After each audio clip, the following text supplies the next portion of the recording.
ready po na group ng maturity class. Ang title po ng aming skit ay Tunay na Relasyon, Tunay na Paglago.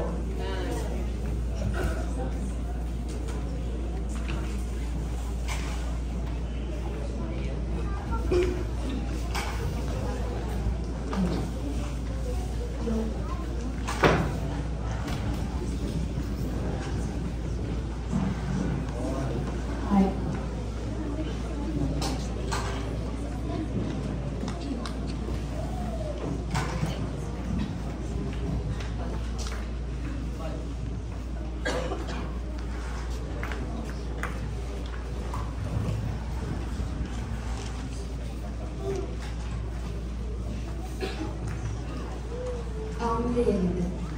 Isang bagong bisita ang dinala ni Tanjan. Puno ng pag-asa. Umaasang may matatagpuan siyang tahanan sa simbahan. Tara, pasok na tayo. Nahiya ako. Ano ka ba?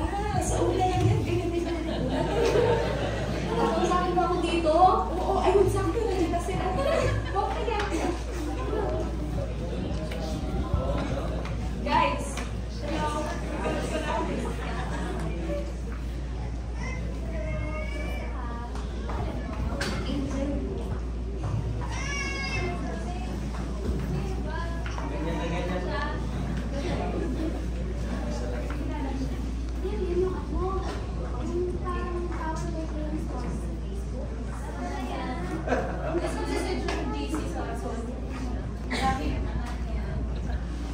Sa halip na tahanan, ang simbahan ay tila naging lugar ng pagkakawatak-watak.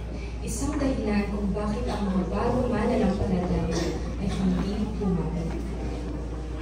May nakita ka na bang bagong kapatid na iniwan natin nag-iisa?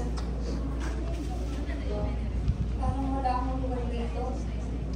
Akala ko ba, sa simbahan mo mahanap ang tunay na pagmamahalan at pagkakaisa? Pero, bakit ganito yung mga nakikita at naririnig ko?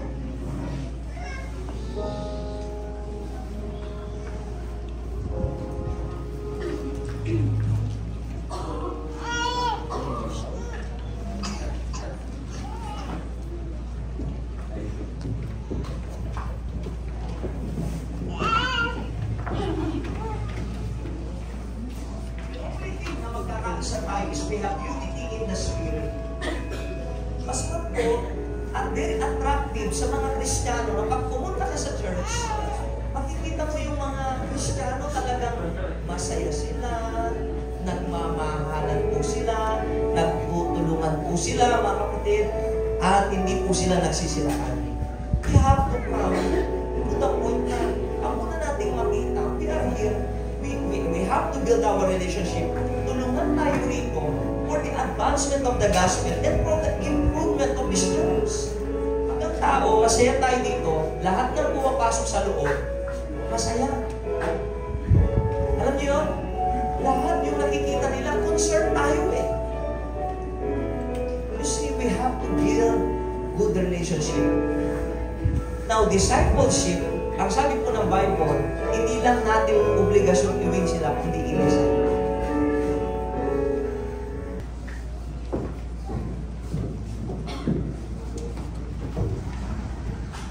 Mabuti naman, nakasama ka ngayon. Sigurado mag-e-enjoy ka.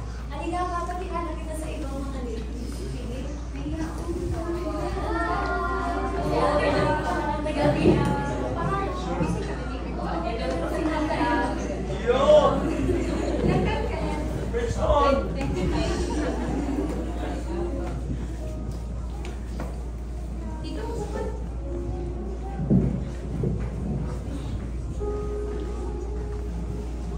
Grabe, sobrang saya pala dito sa church nyo, no? Lahat ng mga tao, lahat ng mga kapatiran nagmamahal. Sobrang warm ng welcome nila sa akin. Parang totoong pamilya, lahat magkakakilala.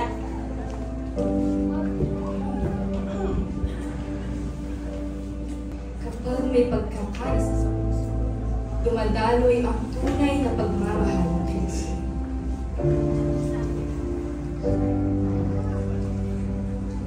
Pagkakaisa sa paglilingkod.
niya.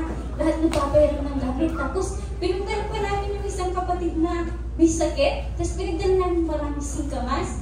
Tapos, in-encourage namin, pinag-pray. Sobrang saya doon, ma. Minsan sama ka. Ganun ba? O Oo. sige, sa susunod na linggo, sasama ako para makita ko kung gaano kasaya sa simbahan. Sige, Nay. Ang pagmamahal ay hindi. Ang kapatid, may bagong kaluluwa ka bang kailangan kong samahan? May naantay pa bang yakap mula sa'yo? Tayo ang kamay, puso, at paa ni Kristo sa mundo ito. Amen.